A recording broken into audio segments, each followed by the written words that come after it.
श्रीपुरम नामक एक गांव में शरभैया नामक एक किसान रहता था। शरभैया, उसकी पत्नी शकुंतला, बेटा सुकुमार और बहू श्रीदेवी के साथ एक ही घर में रहते थे। जितना अच्छा शरभैया था, उतनी ही बुरी उसकी बीवी शकुंतला थी। वो हमेशा सबके साथ छोटे छोटे चीजों पे लड़ाई करती थी।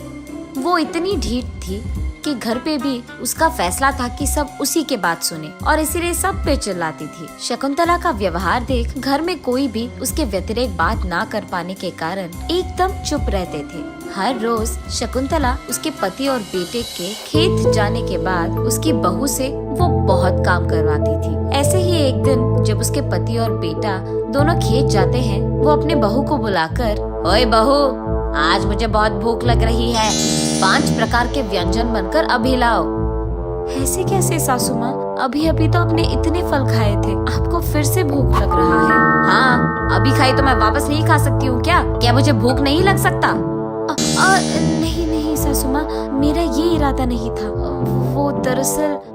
क्या बकबक कर रही हो?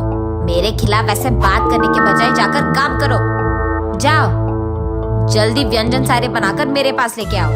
अभी के अभी 5 प्रकार के व्यंजन मैं कहाँ से बनाऊंगी सासू माँ? उस सब के बारे में सोचना मेरा काम नहीं है। हाय भगवान, अब तुम ही बचाओगे मुझे। ये कहकर वो जल्दी जल्दी वहाँ से निकलकर खाना पकाना शुरू करती है। खाना पकाने के कुछ ही देर बाद शकुंतला जोर जोर से चिल्लाने लगती है। क्या हुआ बहू, इतनी देर लगा रही हो? खाना जल्दी लेकर आओ, मुझे बहुत भूख लग रहा है। जी सासू माँ, आ रही हूँ। ये कहकर वो आधा पका हुआ व्यंजन को लेकर उसके सासू माँ के पास जाती है। कामते हुए उनको देती है। उसका स्वाद चखकर उसकी सासू माँ प्लेट को श्रीदेवी के मुंह पर फेंकती है। एक काम तो ठीक से आता ही नहीं, जाओ यहाँ से। आज जो भी नौकरों का काम है वो तुम करोगी, वही तुम्हारी सजा है। ऐसे गुस्से में बोलती है और श्रीदेवी रोते हुए वहाँ से जाकर घर साफ करके, खाना पकाकर, बर्तन साफ करती है। थकान के कारण उसे बहुत भूख लगती है। रसोई घर में जाकर जैसे ही खाने लगती है, शकुंतला वहाँ आकर, ए, क्या कर रही हो? ऐसे चिल्लाती है। सासू माँ, वो भूख लग रही थी तो मैंने सोचा खा लूंगी। आज तुम्हें खाना नहीं मिलेगा, पहले काम सारे खत्म करो। एक भी काम नहीं करी और खाने आ गई बड़ी, ऐसे कहती है। आज से जब तक मैं कहूँगी तुम खाओगी नहीं और काम रोकोगी नहीं, समझे? ऐसे उसे हुक्म करती है। ऐसा नहीं है सासू माँ, काम तो सारे खत्म हो गए, बहुत कमजोर लग रहा था तो इसीलिए। घर के काम करोगे तो हो जाएगा, बाहर के काम कौन करेगा? आओ, बाहर खड़े पशुओं को खाना डालो, उसके बाद उनके गोबर को निकालकर डस्टबिन में फेंक दो, उसके बाद कुएं से पानी निकालकर पशु को डालो। ये सारे काम देकर शकुंतला वही खड़ी रहती है। शकुंतला के कहे सारे काम करने के बाद श्रीदेवी शकुंतला के पास जाकर दुख में बोलती है, आपके कहे सारे काम खत्म कर दिया है मैंने सासू माँ। हाँ, सारे काम कहाँ खत्म किए तुमने? जाओ, जाकर खेत में उन दोनों को खाना देकर आओ, ऐसे कहती है। ये सुनकर श्रीदेवी दुख में, ठीक है सासू माँ, ऐसे कहकर खेत में काम कर रहे उसके पति और ससुर के पास जाती है। उन दोनों को खाना परोसकर उनका खाना खत्म होने तक वो वही इंतजार करती है।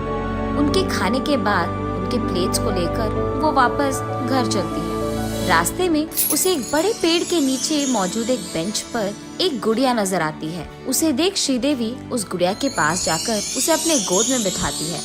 अरे वाह, ये तो बहुत सुंदर है, लगता है कोई उसे यहाँ छोड़ के गया। ऐसे सोचते हुए उसे उसके सारे मुश्किलें याद आती है। हाँ, न जाने क्या है मेरी जिंदगी, क्या से क्या बन गया, न जाने मेरी जिंदगी कब बदलेगी और मैं कब खुश रहूंगी। ऐसे सोचते हुए वहाँ से वो उस गुड़िया को लेकर वापस घर चली जाती है। अगले दिन उसी दुख में उस गुड़िया को अपने गोद में बिठाकर सोचते रहती है श्रीदेवी। इतने में शकुंतला, ए बहू, कहाँ हो तुम?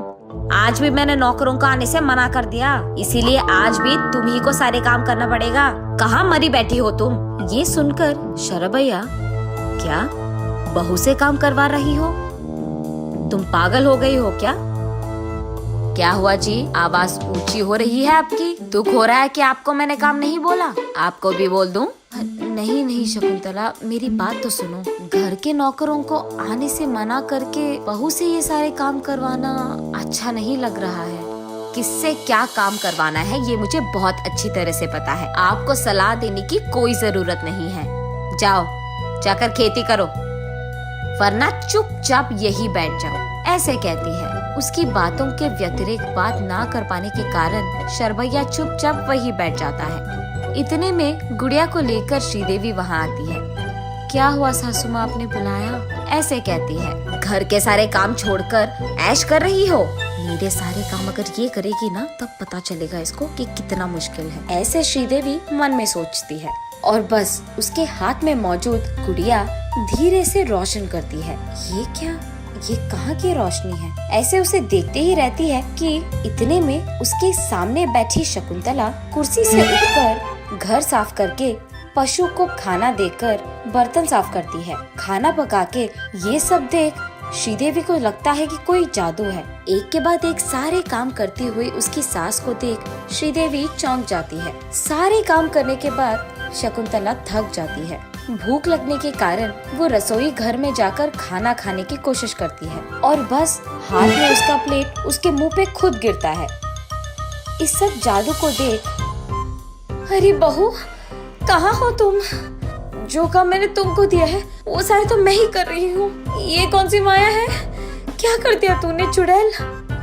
ऐसे कहती है। मैंने कुछ नहीं किया सासू माँ, लेकिन अंदर ही अंदर वो बहुत खुश होती है और उसे समझ में आता है कि शायद ये सब उस जादुई गुड़िया का ही काम है। उसके बाद शकुंतला आकर कुर्सी में बैठ जाती है। अरे बहू, थोड़ा पैर तो दबा दो, ऐसे कहती है। और बस तुरंत श्रीदेवी कुर्सी में बैठी रहती है और शकुंतला खुद जाकर उसके पाँव दबाने लगती है। हाय भगवान, ये कौन सी माया है? जो काम मैं तुझे बोल रही हूँ वो तो मैं खुद कर रही हूँ बहू। पता नहीं सासू माँ, मैं तो कुछ नहीं कर रही हूँ, ये सब तो मुझे भी माया लग रहा है, ऐसे वो मन में हंसते हुए बोलती है। ये सब देख शरभैया सोचता है, हाँ भगवान का शुक्र है, इसे सबक तो सिखाया किसी ने। ये सोचकर जोर से हंसता है।